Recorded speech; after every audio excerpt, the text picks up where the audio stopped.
Do you think prosecutors should decide in the name of social justice not to ignore these criminal violations? Have you thought about it? Senator, I can't say I have. You're telling me you've not given any thought to this? Senator, None whatsoever. Thank you. Counselor, I don't believe you. I'm sorry. I just don't believe you. Look, if you just watch that snippet, you already know we have to talk about what's going on in these judicial confirmation hearings.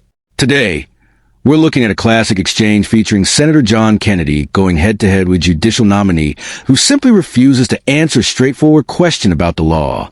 Now, my take up front, Senator Kennedy was 100% on point here. When someone is being vetted for a lifetime appointment on the federal bench, I haven't thought about it, or giving a complete non-answer isn't just frustrating. It's a massive red flag for American citizens who expect judges to respect the rule of law. We're going to play the full clip in a second. But before we jump all the way in, make sure to hit that like button, subscribe to the channel, and drop a comment below letting me know where you stand. Let's dive right in. You spent your life in criminal, involved in criminal law. You don't have an opinion? Have you thought about it?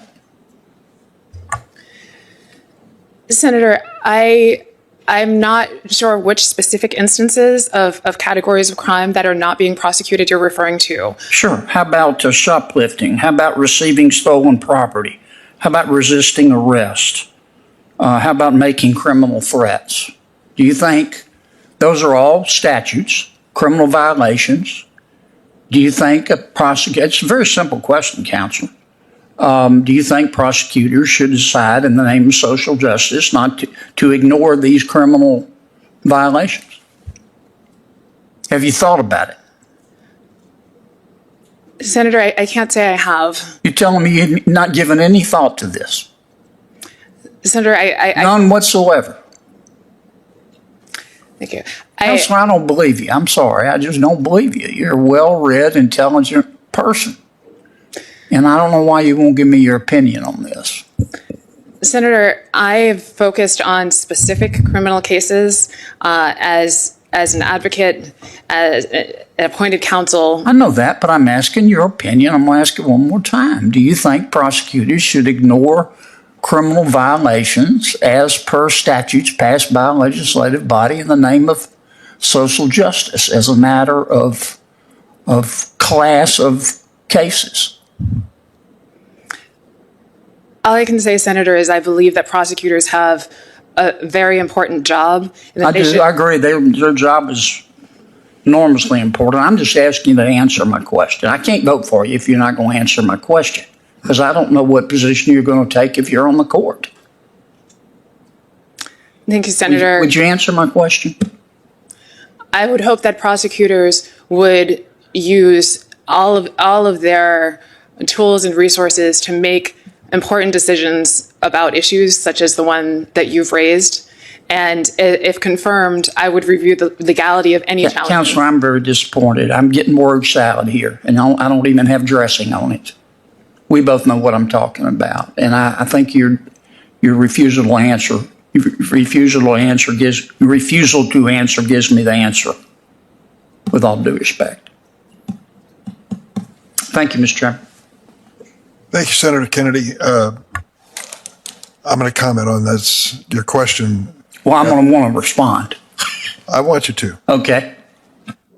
Attorneys and prosecutors make decisions every single day as to what cases will be prosecuted and which cases will not.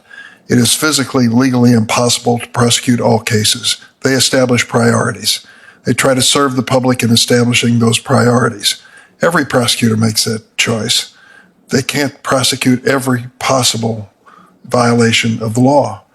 That's just part of their responsibility. I don't see why that is a reflection on whether or not you agree with their choices or not. Some are going to take a much different view than others. That's just the nature of it. And in terms of summarizing what's wrong with the criminal justice system in 60 seconds, challenge any one of us to do the same.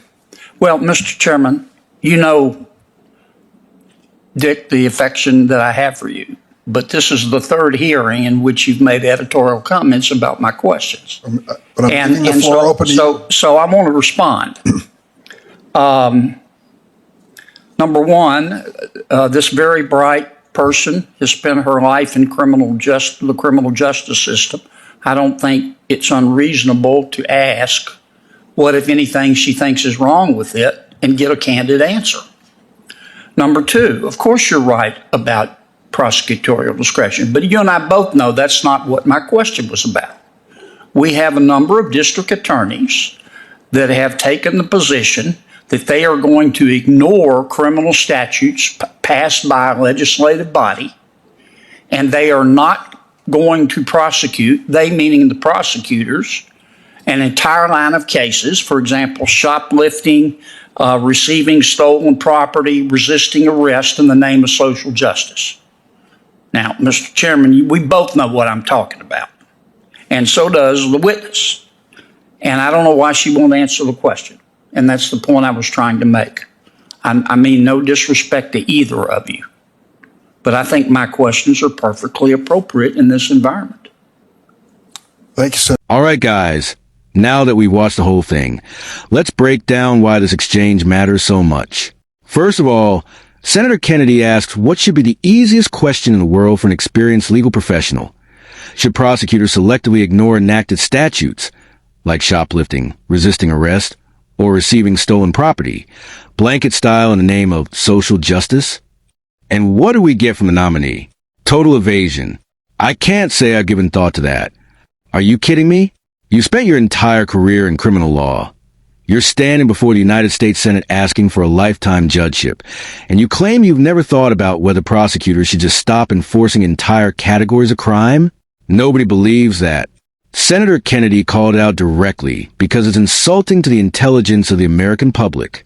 Then, when Kennedy presses her again, she delivers what he rightly called a complete word salad.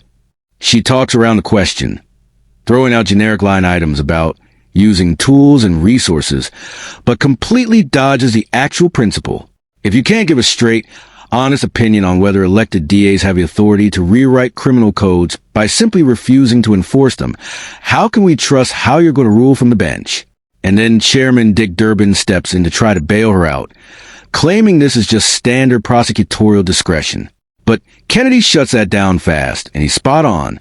Prosecutorial discretion is deciding whether you have enough evidence to try a specific case or prioritizing limited resources on violent crimes.